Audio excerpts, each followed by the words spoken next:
Hello students, welcome once again on my channel Physics Online Lectures.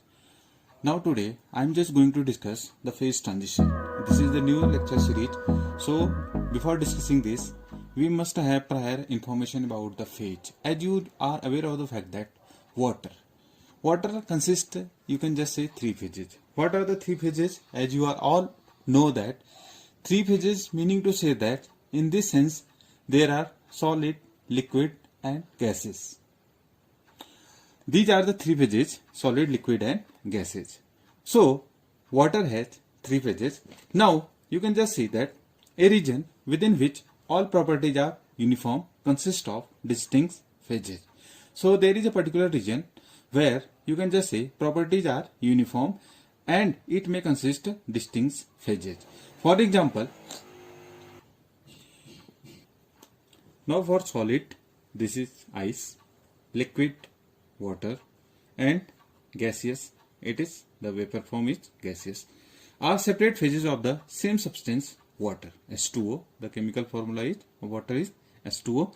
So you can just see that there is solid form in ice, water you just show a liquid, and vapor in the gaseous phase, it is in the vapor form. These are the three phases, separate phases of the same substance. This is H2O. Now each phase can be distinguished with the density.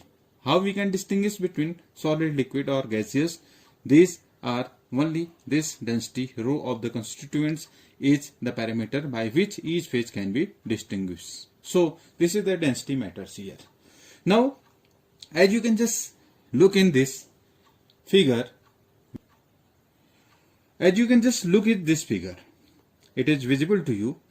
There are three phases of water we have just seen. We have the glass jar in which you can just see there is a liquid water, and in the bottom, in between this is the solid ice, and in the upper part this is the water vapor. So you can just see there is a three phases of water are existing.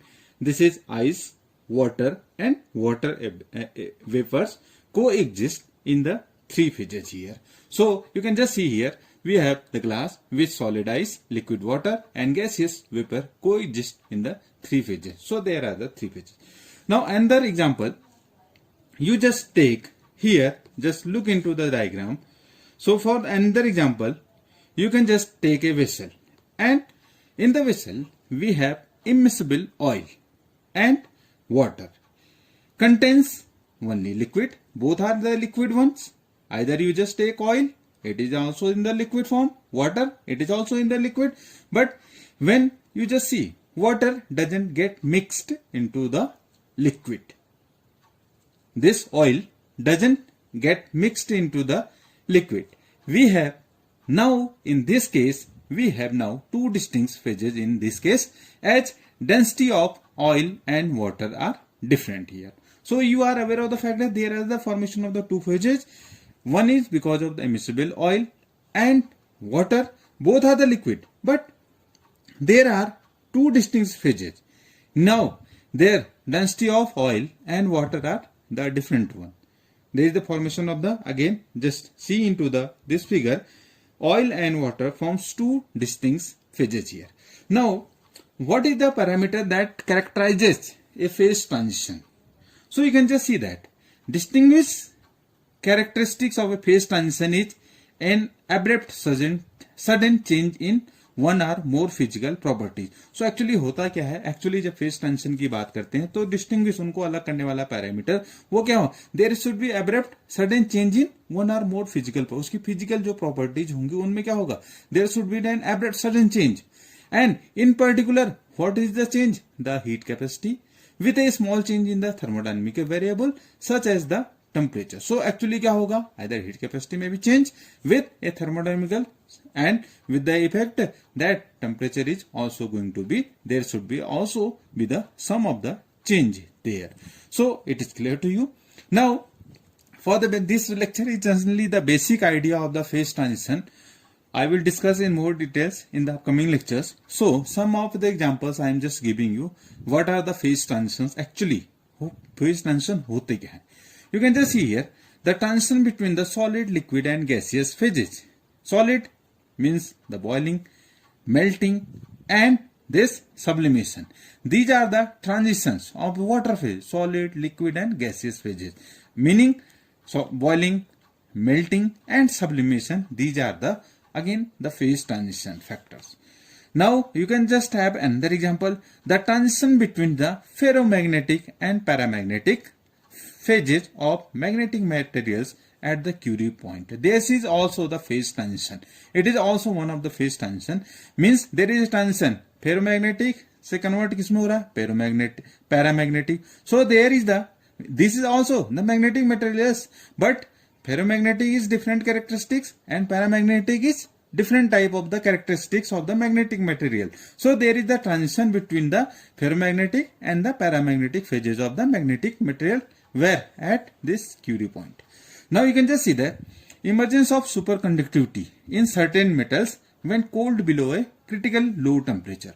जब हम क्या करते हैं किसी metal को critical low temperature पर cooling कर देते हैं तो क्या होता है there is the formation of you can just say superconductivity is going to be arise here when this certain metal is cooled below a low temperature. So there is the superconductivity. That's why the superconductors are very much important and much more research is going in this field of superconductivity. So this is also the one of the major phase transitions actually they are. Now you can just see that you have already studied Bose-Einstein condensation. This is the one of the quantum condensation. You can just say condensation means we have already studied in the previous lecture accumulation of the particles in the accumulation of the bosons. You can Bose-Einstein condensation. So accumulation of the bosons in the ground state. So you can just see that quantum condensation of bosonic fluids such as this is the Bose-Einstein condensation and the superfluid transition in the liquid helium. You have already seen helium 3, helium 4. One is the superfluid, another one this is the helium first and helium second. So helium 4 has helium first form, normal form, helium second, this is the superfluid form. So superfluid transition in the liquid helium. This is one of the example of the phase transition. And another one, this is the breaking of symmetries in the laws of physics during the early history of the universe as its temperature cooled. So when the formation of the universe takes place, what actually happened? There has been the symmetry has been broken in the laws of physics. So the laws of physics, symmetry has been broken in the formation of the universe, and this is the formation of universe has been occurred when the temperature is going to be cooled. So by the cooling, the formation of the universe actually takes place because and this was have to be taken place by considering you can just say the laws of physics or the breaking of the symmetries in the laws of physics. So students, these are the basic lecture of the phase transition. This is the elementary idea I am just giving about the what actually phase transition is, and this is the simple to understand even a small you can just say changes in the elements same substance. So there is the actually the phase transition is. This lecture is basically for the you can just see undergraduate and as well as for the postgraduate students. Actually undergraduate students have doesn't so much idea about the phase transition. So this lecture will definitely help you of them all, and I suppose that this will also build the concept as well because the phase transition is much more very much important topic for all the competitions. Either you just take CSI, NET, GATE, JEST, BARC, TIFR, then this is very much important topic. This have to be studied carefully because the questions are asked, and especially when you just go for the interview, then especially the questions are asked from this topic as well from the phase transition. So thank you students, thanks for watching. Thanks a lot. Subscribe the channel. Thanks to all.